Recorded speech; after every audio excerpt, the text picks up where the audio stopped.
Hi, and welcome to this month's installment of Ask Derek, where I answer your mail.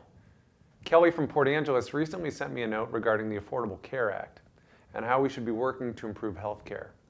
Now, as many of you probably know, the Supreme Court recently upheld key provisions of the Affordable Care Act, and I've heard from a lot of you wondering if this puts the debate to rest or whether we'll see more efforts to repeal the law.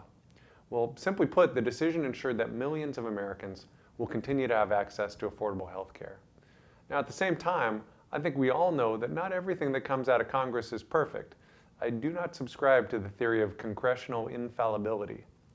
Even the best laws need to be tweaked now and then, and what I can tell you is that through the Affordable Care Act, we've seen lowered costs for seniors, important protections for folks with pre-existing conditions, increased health coverage for young adults, and investments in life-saving care. So instead of taking another vote to repeal and turn back the clock on these key reforms, in my view, we should focus on making progress and fixing the parts of the law that need fixing. We need a healthcare system that works for doctors and hospitals, and most importantly, for patients. One area in particular that I think we need to work on is helping more employers provide insurance to their employees. I worked in economic development for a decade, and I can tell you the vast majority of employers that I worked with over the years actually provided insurance to their workers.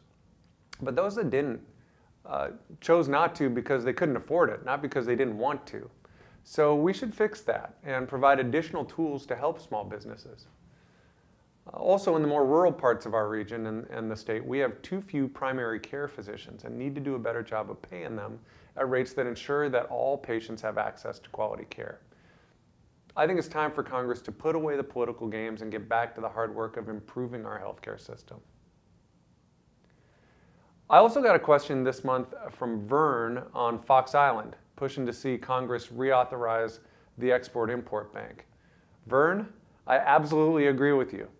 So what is the Export-Import Bank and why does this matter? Well, basically, we have businesses in our state that are making products attracting interest from all around the world. There are customers around the world who want to buy products stamped with the words "Made in the USA."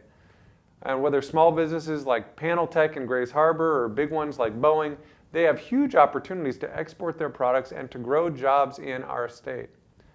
But businesses with customers ready to buy their products all across the globe still face hurdles in getting their goods to new markets.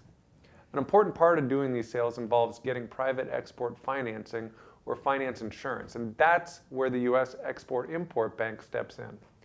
The Ex-Im Bank serves as our nation's export credit agency, financing the export of American goods and services.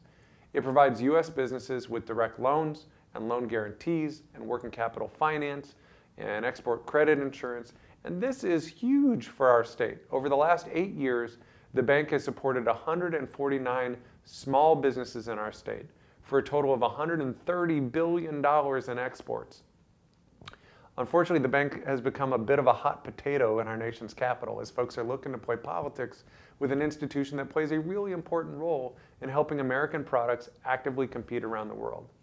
And as a result of Congress's failure to act, the bank's been forced to end its lending programs, leaving Washington businesses without an important tool for selling their products. Now here's the deal. There's strong bipartisan support for the bank. And I'm confident that if a bill actually gets to the floor to reauthorize the bank, we can get this done. In my view, we owe it to workers in Washington state and all across the nation because I want us to export products, not jobs. And that's something the Export-Import Bank helps us do. So thanks for sending in your questions, and I look forward to answering more next month.